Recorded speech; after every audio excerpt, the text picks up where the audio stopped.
राम राम। कई बार लगता है ना कि कैसे भारत चलता रहा स्वतंत्रता के बाद, कि जिन मुद्दों पर ठीक से बात हो जानी चाहिए थी वो मामले न्यायालय के सामने तक नहीं गए। एक फ्रॉड सेकुलर जो नैरेटिव था वही चलता रहा। मुसलमानों को समझाया गया कि देखो तुम्हारे लिए कुछ विशेष चीज़ें हमने तय की हैं, तुमको तो हम स्पेशल सिटीजन बना रहे हैं। जबकि स्पेशल सिटीजन क्या, उनको तो एक अलग किस्म से उनको मतलब थोड़ा अलग ही भाव में उनको रख दिया। वो विशेष दर्जा था या दोयम दर्जा था, या उनको एक उनके समाज के जो ठेकेदार थे वो प्रताड़ित करते रहें, वो दबा कर रखें, या उनके समाज के कुछ ऐसे ठेकेदार थे मुस्लिम जो शक्तिशाली रहें, ताकतवर रहें, और उनको एक आवरण मिल जाए, उनको एक कहें कि आड़ मिल जाए, कवर मिल जाए, और उसमें वो मौज करते रहे। ऐसा ही कुछ एक कानून है जिसका नाम है वक्फ कानून। अब वैसे मेरी राय तो आप लोगों को पता ही है, लेकिन बार बार मैं दोहराता हूं क्योंकि जो चीज़ है मैं उसको बहुत स्पष्टता के साथ चाहता हूं कि लोग जाने।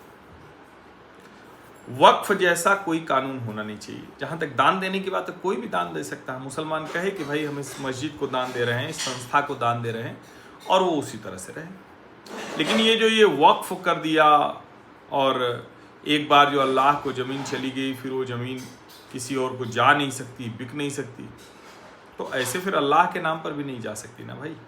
ये भी तो सोचिए, क्योंकि इस देश में तो सब कुछ भगवान के नाम पर, राम के नाम पर, ईश्वर के नाम पर चलता रहा, देवी देवताओं के नाम पर चलता रहा। तो क्या उसको हम कहें कि नहीं अब संविधान लागू हो गया तो भी हम इसको नहीं मानेंगे? मुझे लगता है यही थोड़ा सा समझने की ज़रूरत है, इस पर ठीक से बात भी करेंगे। अब वक्फ का मामला वो गया न्यायालय में, बहुत साफ साफ न्यायालय में कहा गया, और बहुत अच्छे से कहा गया। जो बातें निकल कर आई अब उसका कोई जवाब नहीं है।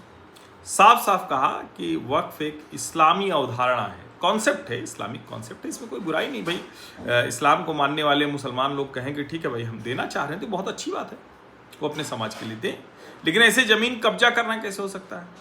और कोई ये इस्लाम का अनिवार्य हिस्सा नहीं है। केंद्र सरकार ने बहुत स्पष्ट तौर पर कहा।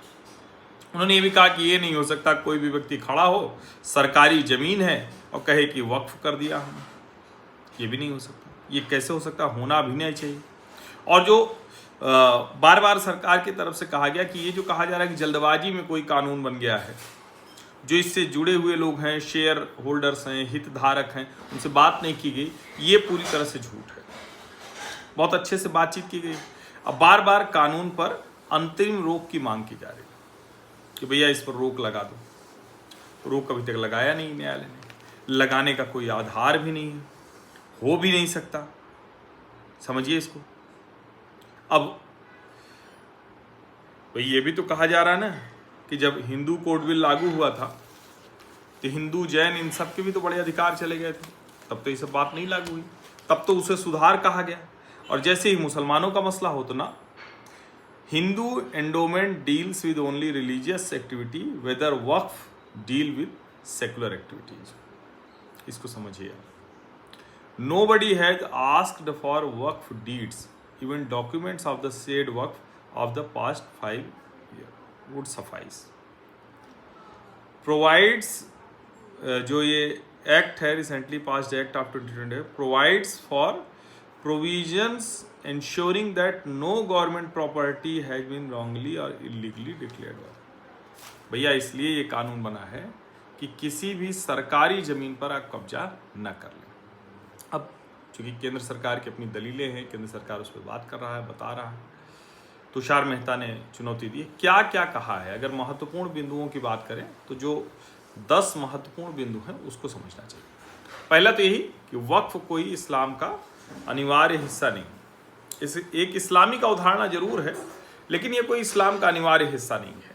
ये सबसे महत्वपूर्ण दलील के लिहाज से कहें। केंद्र सरकार ने कहा भैया दान हर धर्म में होता है, हिंदू धर्म, सिख धर्म, ईसाई धर्म, तो इसमें कोई ऐसी बात नहीं है। वक्फ भी तो मोटा मोटा दान ही है, तो इसको अलग से क्यों कहा जा रहा है? वक्फ बोर्ड जो है वो केवल संपत्ति के प्रबंधन, हिसाब किताब, ऑडिट आदि कार्य करेगा। धार्मिक अनुष्ठानों में कोई हस्तक्षेप नहीं होगा। जो बार बार कहा जा रहा है, क्यों गैर मुस्लिम गैर मुस्लिम। अब गैर मुस्लिम दे सकता है जमीन, लेकिन गैर मुस्लिम रह नहीं सकता है, ये तो नहीं चलेगा। वक्फ एक सेकुलर कॉन्सेप्ट है। ये भी कहा केंद्र सरकार ने, भाई कोई मुसलमानों के लिए तो है नहीं, कोई भी दे सकता है। सभी पक्षों से चर्चा करके इसको बनाया गया है। इसकी जो प्रवृत्ति है, मूल स्वभाव है, वो सेकुलर ही, धार्मिक नहीं है। तो प्रशासनिक व्यवस्था है तो जाहिर हो सकते हैं। तीसरा बिंदु जो है वो बड़ा महत्वपूर्ण है कि 2013 के संशोधन के बाद कोई भी वक्फ कर सकता है। पहले कानून में केवल मुसलमान ही कर सकते थे, लेकिन 2013 में हुए संशोधन में कहा गया कोई भी व्यक्ति, मुस्लिम या गैर मुस्लिम, अपनी संपत्ति वक्फ कर सकता है। तो 13 में तो किसकी सरकार थी? यूपीए की सरकार थी। ऐसा क्यों किया गया? तो फिर जब सभी कर सकते हैं तो क्यों नहीं होगा? सरकार को संपत्ति की जांच का अधिकार। अच्छा, ये कौन सी बात हो कि भाई फलाना जी की संपत्ति है, सरकार ही नहीं जांच सकती? संविधान के दायरे में तो सरकार कोई भी जांच कर सकती है, तो ये भी जांच कर सकती है। ऐसा कैसे हो सकता है कि न करे? तो सरकार कोई भी जांच कर सकती है। और जो सबसे बड़ी बात है कि अगर वैधता नहीं रहेगी तो उसको वक्फ कैसे माना जा सकता है? सरकार का तो ये अधिकार है ना कि किसी की भी संपत्ति की जांच कर सके। अब 1923 से ये सब है, तो सरकार तो कह रही भाई बुराइयां इसमें बहुत थी, गड़बड़ियां बहुत थी, सुधार सब तरफ होता है तो कोई दिक्कत नहीं होती। मुस्लिमों में सुधार होता है तो हंगामा होने लगता है, मारामारी होने लगती है। अब ये कैसे चल पाएगा? मैं बार बार कह रहा हूँ कि मुसलमानों को पता नहीं, हो सकता है भ्रम हो कि हम बड़े स्पेशल सिटीजन हैं, विशेष दर्जा हमको मिला हुआ है, लेकिन सच ये है कि कोई विशेष दर्जा नहीं मिला हुआ है। वो तो दरअसल एक दोयम दर्जे के नागरिक बन गए इन वजहों से। इन वजहों से हिंदू मुस्लिम संघर्ष बहुत हुआ, इन वजहों से उनके ऊपर आरोप बहुत लगे। अब उसका कितना लाभ मिला, उनको ये भी समीक्षा करनी चाहिए। उनको जरा बैठ के बातचीत करनी चाहिए मुस्लिम समाज के लोगों को कि भाई ये जो सब कुछ था इसमें कहाँ आपको कितना लाभ मिला, ये भी एक बड़ा महत्वपूर्ण है। अब जाहिर है जो व्यवस्था है उसको ठीक किया जाएगा, जो भ्रष्टाचार है वो ठीक किया जाएगा, तो ये तो सरकार ही करेगी। एक और बात कही केंद्र सरकार ने कि भाई ये जो याचिका करता है इसमें कई ऐसे हैं जो मुस्लिम समुदाय का प्रतिनिधित्व ही नहीं करते। अच्छा, पूरे मुस्लिम समुदाय का कौन कहे? क्योंकि बहुत से लोग कह रहे हैं, मुस्लिम समाज के ढेर सारे लोग आए हैं, वो साफ साफ कह रहे हैं कि भाई अब तो हमारे यहाँ जो है इससे बेहतरी होगी, तो हम तो इसके पक्ष में हैं। और ये जो वक्फ बाय यूजर है तो भैया खतरनाक था, खतरनाक था। किसी दूसरे की जमीन है, कुछ लोग जाएं लंबे समय तक उपयोग करने लगे, कहे भैया हो गया वक्फ बाय यूजर हो गया। खाली पड़ी जमीन हो, ग्राउंड हो, सरकारी जमीन हो, वहां जाकर कुछ लोग नमाज पढ़ने लगे, हो गया। वहीं भी जाकर कोई एक दरगाह बना ले, हो गया। ये तो नहीं हो सकता। और केंद्र सरकार ने बहुत कड़ाई से कहा कि ऐसे जो सरकारी संपत्तियों पर दावा करने की प्रवृत्ति है ये तो बंद होनी चाहिए, खत्म होनी चाहिए। क्यों? इसको कैसे किया जा सकता है? इसको माना नहीं जा सकता। सरकार के पास वक्फ घोषित संपत्तियों को दोबारा हासिल करने का अधिकार है। दरअसल यहीं जाके समझिए, सिब्बल साहब कह रहे हैं कि ना एक बार जो घोषित हो गई वक्फ को तो फिर तो वापस होनी चाहिए। इसके पीछे क्या है कि दरअसल वही चाहते हैं कि जो सरकारी संपत्ति पर कब्जा किया गया है वक्फ के नाम पर, वो वापस न, ये तो नहीं होने दिया जाएगा।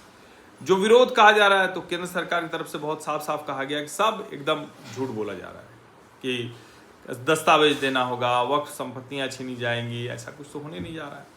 लेकिन मौलिक अधिकार नहीं, ये आप समझिए, फंडामेंटल राइट्स नहीं है वक्फ संविधान के तहत। तो अगर विधायी नीति से बना है तो संसद उसे समाप्त भी कर सकती है, ये तो नहीं हो सकता ना। अधिकार तो दोनों का। और जो ये वक्फ बोर्ड में आखिरी पॉइंट पे आता हूं कि जो वक्फ बोर्ड में गैर मुस्लिम है, इससे कैसे असर पड़ेगा जरा बताइए, कैसे असर पड़ेगा? इससे कैसे जो है वो धर्म पर कैसे असर पड़ जाएगा, मजहब पर कैसे असर पड़ जाएगा, ये सवाल तो पूछा जाना चाहिए, क्योंकि ऐसा तो संभव ही नहीं है।